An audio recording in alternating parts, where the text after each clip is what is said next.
Morning बच्चों, आज हम आपको क्लास सेकंड के हिंदी लिटरेचर के लेसन 2 का मेरी कहानी नामक पाठ पढ़ाने जा रही हूँ। ये पार्ट 1 में आता है। इस पाठ में मेरी कहानी के बारे में बताया गया है। मेरी कहानी किसकी कहानी है? मेरी कहानी रेलगाड़ी की कहानी है। आइए मैं आपको इस पाठ के बारे में बताती हूँ। मैं रेलगाड़ी हूँ। बच्चों, तुमने मुझ पर बैठकर यात्रा अवश्य ही की होगी। क्या तुम मेरे बारे में जानना चाहते हो? बच्चों, ये रेलगाड़ी जो है ये आप लोगों से पूछ रही है कि क्या तुम उनके बारे में जानना चाहते हो। यदि हाँ तो सुनो, तो लो सुनो मेरी कहानी, मेरी ही जुबानी। देखिए, अब देखिए रेलगाड़ी का आविष्कार, खोज कैसे हुई थी। इस आविष्कार को, इस खोज को एक अंग्रेज बालक ने किया था। उसका क्या नाम था? उसका नाम जेम्स था। एक दिन उसने क्या करा, चाय बनाने के लिए आग पर पानी का पतीला रखा। थोड़ी ही देर में पानी उबलने लगा।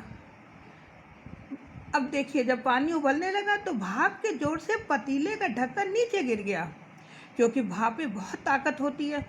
उसने ढक्कन को गिरा दिया। जेम्स समझ गया भाप में बहुत शक्ति है। अब उसके दिमाग में एक बात सूझी। उसने एक प्रयोग किया।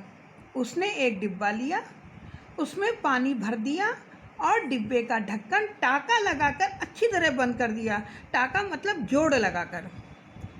फिर उसने डिब्बे को अंगीठी के साथ जोड़ दिया। किसके साथ जोड़ दिया? अंगीठी के साथ। नीचे छोटे छोटे 4 पहिए लगा दिए और अंगीठी में आग जला दी। पानी उबला और भाप बन गई। डिब्बा बंद होने के कारण भाप बाहर ना निकल सकी। अब भाप कहाँ से निकलती? डिब्बा तो कस के बंद कर दिया था। भाप के जोर से पहले तो वो डिब्बा हिला, फिर अंगीठी में लगे पहियों के सहारे जमीन पर चलने लगा। बस फिर क्या था? मेरा आविष्कार या मेरी खोज हो गई। जेम्स ने भाप की शक्ति को रोककर रेल के इंजन का आविष्कार कर डाला। अब आगे देखिए क्या होता है। जब इंजन चलने लगा तो उसके पीछे लकड़ी के डब्बे लगा दिए। किसके डब्बे बच्चों लगा दिए? लकड़ी के डब्बे। इंजन उन डिब्बों को खींचकर आगे ले जाने लगा। बच्चों, इस प्रकार मेरा जन्म हो गया है।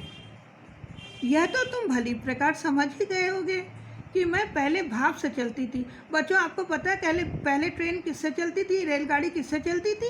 भाप के द्वारा। मेरे अगले भाग में कोयले जलाए जाते थे। देखिए, रेलगाड़ी 2 हिस्सों में होती है। आगे के हिस्से में कोयले डाले जाते हैं और पीछे डब्बे लगा दिए जाते हैं। पर अब मेरा स्वरूप बदलता जा रहा है। बच्चों, पहले तो रेलगाड़ी ऐसे बनती थी, लेकिन अब जो उसकी जो शेप है, उसकी जो आकृति है, स्वरूप है, वो बदल गई है। कैसे? अब मैं डीजल और बिजली से भी चलती हूँ।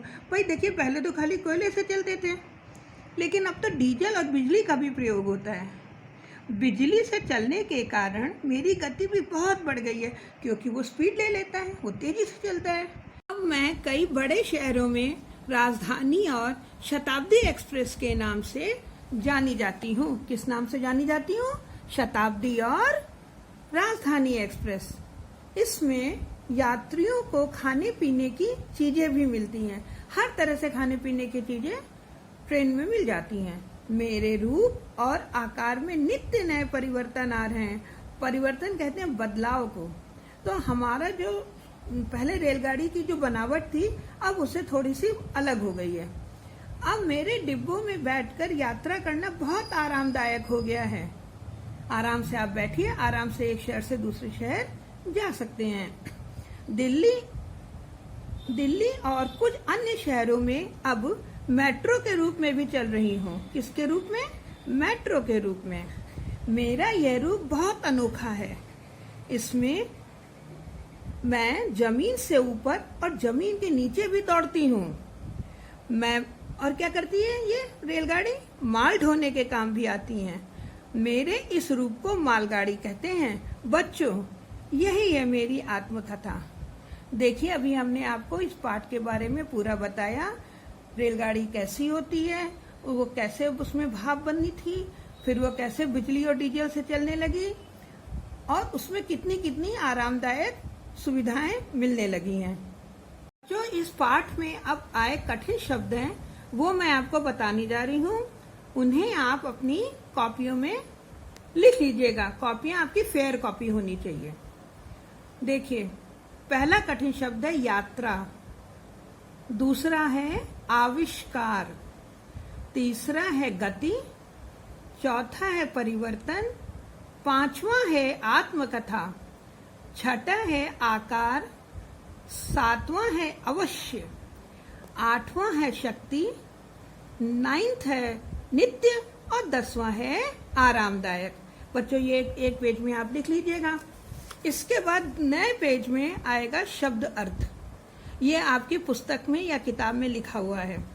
यात्रा है सफर, आविष्कार नई खोज, गति चाल, परिवर्तन बदलाव, आत्मकथा अपने मुंह से सुनाई गई अपनी कहानी, आकार बनावट अथवा रूप, अवश्य जरूर, शक्ति ताकत, नित्य रोज, आरामदायक आराम देने वाला। तो हम पार्ट 2 मेरी कहानी के एक्सरसाइज कराने जा रहे हैं। आप लोग भी अपनी किताब खोल लीजिए। पेज नंबर 14 है, ये 14 है। देखिए, पहला आता है बहुविकल्पी। बच्चों, एक बात मैं आपको बताने जा रही हूँ, जो अभी मैं एक्सरसाइज करा रही हूँ ये केवल आप लोगों को किताब में ही करनी है। आप लोग इसे अपनी कॉपी में नहीं लिखेंगे, केवल किताब में लिखेंगे। पेंसिल हाथ में पकड़ लीजिए और जिसमें हम गोला बनवा रहे हैं वो आप गोला लगाते जाइएगा, ठीक है। अब देखिए, नंबर 1, भाप से चलने वाले इंजन का आविष्कार किसने किया? उत्तर आया जेम्स। आप लोग जेम्स पे गोला बना लीजिए। दूसरा, प्रारंभ में इंजन के पीछे किसके डब्बे लगाए गए? का लकड़ी पे गोला लगाइए। तीसरा, आधुनिक समय में रेलगाड़ी का प्रचलित रूप क्या है? बच्चों, इसमें दोनों ही आते हैं, गा बिजली इंजन और ये ऊपर है खा डीजल इंजन। आखिरी में है, माल ढोने वाले रेलगाड़ी क्या कहलाती है? मालगाड़ी पे गोला लगाइए। अब नीचे आ जाइए। 3 रेलगाड़ियों के नाम हम बता रहे हैं, 3 के नाम आपको लिखने हैं। देखिए, शताब्दी एक्सप्रेस लिखा हुआ है, देहरादून एक्सप्रेस लिखा हुआ है, जम्मू तवी एक्सप्रेस लिखा हुआ है। अब चौथा आप अपनी किताब में लिखिए राजधानी एक्सप्रेस। पांचवा है राज्य रानी एक्सप्रेस। छठा है सियालदाह एक्सप्रेस। पेज 15 खोलिए। पेज नंबर 15 में लिखा हुआ है नए शब्द बनाओ। छोटा ब बड़ा ब है, इससे आपको 2 नए शब्द बनाने हैं। एक तो लिखा ही हुआ है डिब्बा, इसका आप लोग लिखिए बब्बन। दूसरा बब्बल। अब दूसरा शब्द आता है कच्चा। कच्चा का हो गया बच्चा सच्चा। अब पत्ता का हो गया गत्ता सत्ता। रग जग्गा लिखा है मग्गा जग्गा। ढक्कन का है कक्कन मक्खन। फिर है गन्ना का है पन्ना नन्हा। आगे की एक्सरसाइज आती है उदाहरण देखो, समझो और करो। देखिए बच्चों, पहला उदाहरण आपकी किताब में लिखा हुआ है, आग पर पानी का पतीला रखा। इसका उत्तर होगा आग पर पानी का पतीला रखा गया। अब पहला आइए, अंगीठी में कोयले जलाए। उत्तर आया अंगीठी में कोयले जलाए गए। दूसरा, पतीले का ढक्कन गिरा। उत्तर है पतीले का ढक्कन गिर गया। तीसरा है डिब्बा अंगीठी के साथ जोड़ा। उत्तर है डिब्बा अंगीठी के साथ जोड़ा गया।